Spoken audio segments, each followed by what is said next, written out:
Hola, pues el tema que yo elegí para mi proyecto final de filosofía es el pesimismo como un resguardo de cristal susceptible a romperse con el eco de una voz. Mi forma de abordarlo será con una declamación que exprese lo que el pesimismo llegó a significar en mi vida, en un momento en el que me sentía sola y perdida en el mundo. Lo hice ingenuamente, aunque en definitiva tomar ese rumbo no fue la opción más adecuada porque, pese a que al principio se sintió como un resguardo aparentemente sólido, la más mínima lluvia fue capaz de destruirlo por completo, demostrando su fragilidad ante lo buena que puede ser la vida, y ante ese optimismo que puede significar un sendero lleno de luz que ilumina nuestro camino hacia la felicidad, y que incluso nos puede dar un sentido para vivir. Cuestionando las afirmaciones e ideas de Schopenhauer, que muchas veces suelen nublar nuestra vista, y utilizando las propuestas de Séneca y Epicuro. De Schopenhauer rescataré la voluntad de vivir, la negación de la voluntad, la idea de que la vida es sufrimiento y una lucha constante, la idea de que el ser humano es una contradicción en sí misma, la muerte como una liberación de la vida y la voluntad de vivir, y el camino de bienestar, satisfacción y felicidad como algo propio y esencialmente negativo. Ahora, de Séneca rescataré la felicidad como destino, cómo lo exterior puede ayudar a cultivar el interior de la mejor manera, la importancia de vivir el momento presente, la importancia del cultivo de la sabiduría, la virtud y la serenidad para alcanzar la felicidad, la moderación, y finalmente de Epicuro utilizaré la búsqueda de la virtud, la ausencia del dolor o la aponía como fundamento de una vida feliz, la satisfacción de las necesidades naturales, la moderación en los deseos y placeres en forma de un estado de ataraxia, la felicidad como objetivo principal de la vida, la tranquilidad y serenidad como estado idóneo, y el cultivo y cuidado de los sentidos para conocer el mundo y lograr una vida feliz. Ya sabiendo esto, podemos comenzar con la declamación.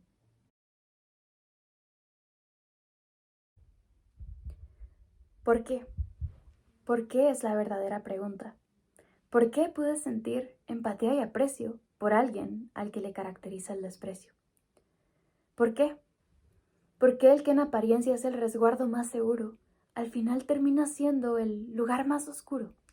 Ese resguardo de cristal susceptible a romperse con el eco de una voz, cuya fragilidad se vuelve evidente al revelarse en su amparo traslúcido, cuando la luz de la vida se filtra de forma sutil, que, ante la más mínima caricia del llanto proveniente del cielo, este cristal llamado pesimismo se quiebra en una lluvia de brillantes fragmentos, y así, el amparo que me había acobijado del resto del mundo y del vaivén de la vida se evaporó en la neblina de la soledad, volviéndome a perder en mí misma.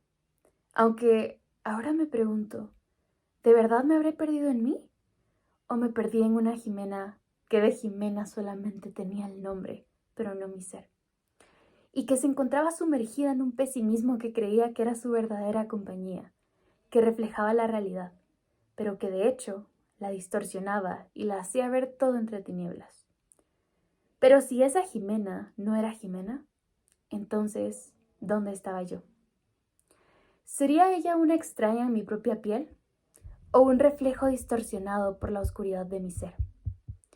Lo único que sé es que el pesimismo me llevó a ese lugar en el que no podía ver, a ese abismo en el que creía haberme encontrado, en el que verdaderamente creía serlo, aunque eso quizá en mi confusión.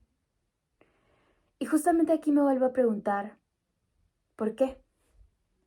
Porque cuando sentimos ser náufragos en un océano de tristeza, la oscuridad que erróneamente creemos que recubre al mundo invade de forma real e inconscientemente nuestro interior.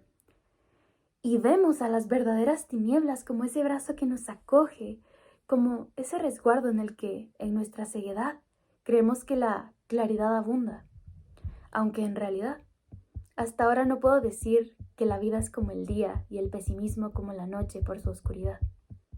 Porque sí, el día es la promesa de un nuevo comienzo, pero la noche es ese canto que invita al descanso, a un camino de renovación e introspección. No siendo igual la bella y misteriosa oscuridad de la noche a las tinieblas del pesimismo, que se convierten en un grito ensordecedor que no nos permite ser conscientes para el disfrute de la vida. Y aun cuando sé que Schopenhauer diría desde ese lugar que nos libera del sufrimiento de la vida según su planteamiento, entendiéndose como la muerte, es el lugar del que él es parte desde ya hace algunos suspiros del viento.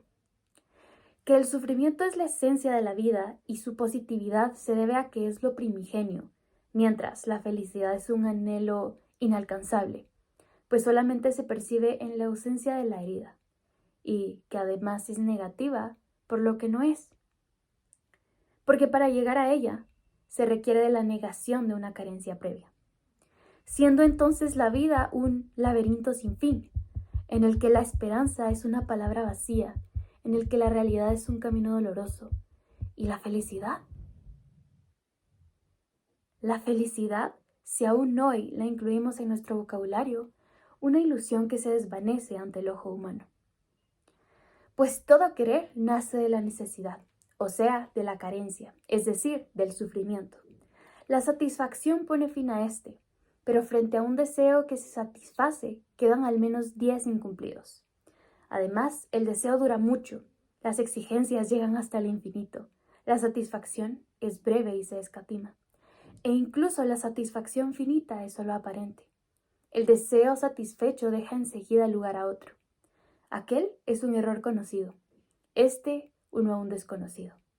Ningún objeto del querer que se consiga puede procurar una satisfacción duradera y que no ceda, sino que se asemeja a la limosna que se echa al mendigo y le permite ir tirando hoy para prorrogar su tormento hasta mañana. Y es que según él, la voluntad es una fuerza subyacente y ciega que impulsa a los seres humanos a actuar y a satisfacer sus necesidades. Es aquella inclinación inmediata contrapuesta a la reflexión racional, y que a pesar de que la razón ingenuamente cree dominarla, en realidad la voluntad siempre se sobrepone, siendo el fin llegar a la satisfacción. La ilusión de dominio acaricia al ser humano, mas su voluntad sigue imperando sin engaño alguno. Lo que explica las acciones del hombre es claro. Primero quiere y luego piensa a su antojo. Y es que el querer es un impulso ciego que late, que guía cada acción sin poder escapar de su mandato. Es una prisión sin puerta de salida. La satisfacción no se detiene. Aunque con rodeo se aplacen estos deseos, el anhelo por ellos es inconsciente y nos terminamos encaminando en ese sendero. La voluntad no es más que un afán ciego e incontenible. Y tal como la vemos manifestarse en la naturaleza inorgánica y vegetal con sus leyes, así como en la parte vegetativa de nuestra propia vida, al añadírsele el mundo de la representación desarrollado para su servicio, obtiene el conocimiento de su querer y de qué es lo que ella quiere, que no es más que este mundo, la vida tal y como se presenta. El sufrimiento surge de la falta y la necesidad aumenta la energía del querer. Y miles de formas adopta el dolor del ser humano. En instinto sexual, pasiones amorosas, odio, avaricia, ambición, celos, envidia, angustia, enfermedad. La satisfacción momentánea alivia el querer, mas la carencia insatisfecha retorna pronto a su ser. Pero entonces, ¿cómo puedo verdaderamente ser feliz y libre desde esa visión? ¿Cuál diálogo con él? Sus ideas susurraron en mi oído, nuevamente con intenciones persuasivas sobre el abismo sombrío que se abría con su pesimista visión. Pero esta vez ya no hablaba con la misma Jimena. Y, al decirme que la única forma de ser feliz es a través de la renuncia de los deseos y la voluntad de vivir, en el desapego del mundo y sus mañas, en la aceptación serena de lo que hay, sin apegos ni expectativas, alcanzando una comprensión profunda de la realidad que nos rodea, mediante una transformación interna radical en la que se disuelve la individualidad y se alcanza una conciencia de unidad con todo lo que existe, con meditación y contemplación, percibiendo la realidad como es, liberándonos de la esclavitud inherente al ser, siendo la muerte la liberación final de esta voluntad, la culminación del sabio, la consumación del santo. Pero si yo decidí seguir esta conversación contigo, pesimismo, solamente es para finalmente despedirte. Y como dice Benedetti, Seguro no lo hice antes, porque tienes ese método de hacerte necesario, y tu tristeza deja triste. Pero tu forma de considerar que la vida es sinónimo de sufrimiento, que la felicidad es inalcanzable, que la satisfacción es esclavitud, que el deseo es una prisión y que la única forma de liberarse es rechazando esa voluntad, no termina de convencerme. En respuesta a tu pensamiento, considero que esa condición es una perspectiva limitada que no tiene en cuenta la complejidad y riqueza de la experiencia humana. A la larga, si no la disfruto y me quedo pensando que es mero sufrimiento y que no vale la pena, entonces, ¿por qué sigo aquí? Entonces, debo rechazar mi naturaleza humana y ser indiferente a ella. Y solo debo esperar mi muerte para la liberación. Creo que negar la voluntad es una forma de escapismo de enfrentar la vida. Una forma de huir, de renunciar. ¿De verdad sigues pensando, pesimismo, que negar la voluntad es el camino? Claro, negarla puede parecerte un alivio. ¿Pero será esta la verdadera forma de cautiverio? Ay, pesimismo. ¿Por qué tu corazón no puede sonreír? ¿Por qué no te quitas las gafas que te impiden ver los rayos del sol, esos que iluminan la vida? Claro que esta puede ser una naturaleza inestable, un vaivén incierto, pero ¿no es acaso la felicidad posible incluso en medio de la adversidad? Entiendo que tus cicatrices te han dejado marcado, que tus experiencias te han hecho creer que solo has venido a sufrir. Pero permíteme ofrecerte mi abrazo para que sientas que aún queda algo más. Permíteme mostrarte que la vida puede ser feliz, sin que la felicidad signifique algo negativo. Porque la vida feliz es la que está conforme con su naturaleza, lo cual no puede suceder más que si, primero, el alma está sana y en constante posesión de su salud. En segundo lugar, si es enérgica y ardiente, magnánima y paciente, adaptable a las circunstancias, cuidadosa sin angustia de su cuerpo y de lo que le pertenece, atenta a las demás cosas que sirven para la vida, sin admirarse de ninguna, si usa los dones de la fortuna sin ser esclava de ellos. Pero también el alma, se dice, tendrá sus placeres. Y es que en realidad el camino de la felicidad es aquel que sigue la naturaleza, abrazando los placeres necesarios y rechazando los deseos vanos, porque no se trata de caer en los excesos, sino de la moderación en el deleite, de encontrar el equilibrio perfecto entre lo necesario y lo superfluo. Y justamente ese es el camino que nos lleva a la felicidad, aceptando que como seres que somos tenemos deseos, pero debemos aprender a manejarlos antes de que ellos nos manejen primero, sometiéndolos a la razón para encaminarlos por aquel sendero de la prudencia, siendo una vida plena la que nos lleve al destino de la verdadera felicidad, logrado por el cultivo de la virtud, la sabiduría y la serenidad, que surge de nuestra propia naturaleza como humanos, distinguiendo lo verdadero de lo falso, lo importante de lo superficial, actuando con rectitud, haciendo lo correcto y manteniendo la tranquilidad en las adversidades, para poder enfrentarlas con entereza al vivir el presente con conciencia del momento, entendiendo que con el trabajo interno se puede llegar a dominar lo que viene del exterior, y debo hacer y tener aquello que me vaya a ayudar a cultivar mi interior de la mejor manera. Pocas cosas, pero útiles. Pocos amigos, pero entrañables. Buenas acciones para no tener resquemor. Actos prudentes que me sirvan para crecer. Y así que el placer no sea el guía, sino el compañero de la voluntad recta y buena. Y es que en la búsqueda de dos placeres en particular, el estar libre de dolores corporales, el placer de la carne, la aponía, y la tranquilidad y placer del alma, el estar libre de temores y preocupaciones, la ataraxia, podemos alcanzar una vida plena. Y es que así como Epicuro dice, ¿por qué? Porque no las ausencias de dolor y temor son en sí mismas placeres, sino hay un estado intermedio entre el placer y el dolor, porque estar libre de dolor ya es placentero. Pues si el dolor es evitado y el cuerpo está libre de mal, hay gozo y deleite definitivo, siendo el placer no un fin en sí mismo, sino la consecuencia de una vida sabia, que en la moderación encontró su ritmo para evitar la trampa de la avidez impía.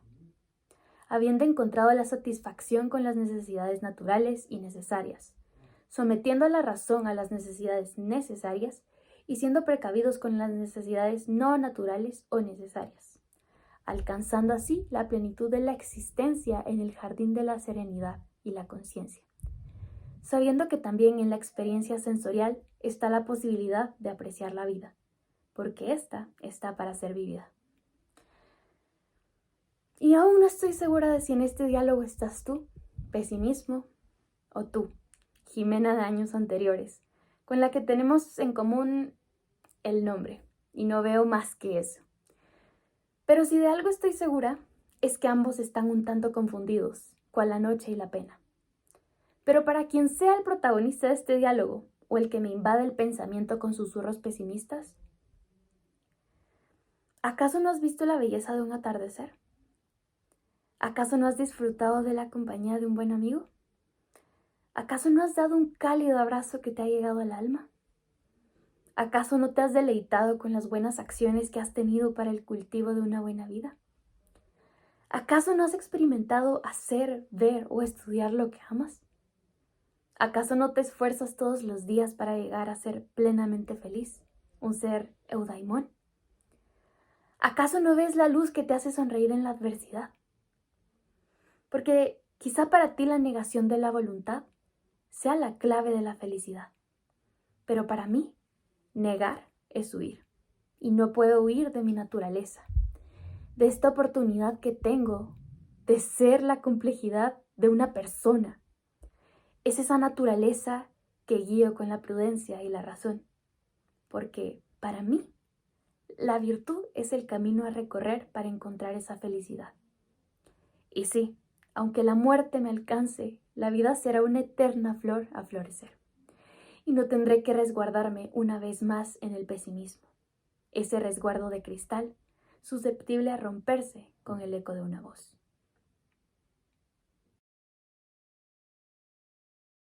Bueno, en primera instancia yo decidí utilizar la declamación porque creo que en una temática en la que los sentimientos y las emociones iban a estar involucradas, ya sea filosóficamente, creo que un poema era la mejor forma de unirlo. Asimismo, durante el poema estuve hablando de cómo cuando se está deprimido, se busca a otras personas que también lo estén, porque vemos en ellas un resguardo aparentemente seguro, pero en realidad no es así. En realidad lo que buscan es llevarte con ellas, es cerrarte los ojos para que no puedas ver la luz de la vida. Entonces, creo que para mí eso fue muy importante y decidí aprovechar este proyecto para darle fin a este ciclo de pesimismo que tanto me ha atormentado durante pues algún tiempo. Durante el poema también le hablo a esa Jimena, a la Jimena que estaba cegada por el pesimismo, pero que en realidad no era yo, sino que solo teníamos en común el nombre, como lo mencioné. Igualmente está un constante diálogo con el pesimismo, con Schopenhauer, como se quiere interpretar, porque muchas veces la visión que tenemos sobre algo, nuestra filosofía, la filosofía del filósofo alemán en este caso, fue así debido a sus circunstancias. Entonces, por eso es que yo durante la declamación le ofrezco un abrazo, como para demostrar que a veces solo necesitamos a alguien que está ahí para cambiar nuestra visión. Y pues básicamente por esto utilicé la declamación y básicamente esos fueron los temas que quiero resaltar. Ahora, como reflexión final, las últimas dos preguntas. ¿Qué piensa ahora, tras el curso, de la filosofía? Y es que en realidad pienso que mi opinión sobre la filosofía no ha cambiado con respecto al principio del curso. Sin embargo, creo que sí ha madurado. Porque entendí que no es solo abrir mi mente y mi corazón a los nuevos conocimientos, también es abrirlos para escuchar diferentes perspectivas. Y como ya lo he dicho, es curioso que a veces amemos la filosofía desde antes de darnos cuenta que es, al permitirnos asombrar por lo que los demás ven desde una superficialidad, al recorrer el fructífero camino de la curiosidad y permitir que nuestra mente se inunde de incógnitas. Porque como dicen, la filosofía es como respirar. No es una materia o una carrera más, es una forma de vivir que nos permite ver más allá de lo que vemos, sentirnos incómodos con nuestra ignorancia y dejar de acomodarnos en ella. A la filosofía yo la siento como una brisa que acaricia mi alma, con la que rompo las cadenas que antes me tenían atrapada. Y ahora, con el buen guía que tuve, y teniendo amigos del saber con los que cuestiono lo evidente, la filosofía, que es aquella en la que encontré mi lugar en el mundo, ahora significa mucho más. Ahora, ¿cómo vincularía la filosofía a su vida profesional? En este caso creo que la verdadera pregunta es cómo podría desvincular la filosofía de mi vida en general y mi vida como profesional. Porque al decidir estudiarla, decido vincularla en absolutamente todo. Podría mencionar, por ejemplo, en la ética, entendiendo que ésta permite reflexionar, entender y estudiar las normas morales establecidas. En el pensamiento crítico y en entender que aceptar nuestra ignorancia nos puede dirigir a un camino en búsqueda del conocimiento. En no conformarme con lo que sé. E independientemente de a qué me dedique en un futuro, ya sea la política, la literatura, la docencia o la gestión cultural, siempre tener en mente el amor a la sabiduría y lo que de él puede surgir.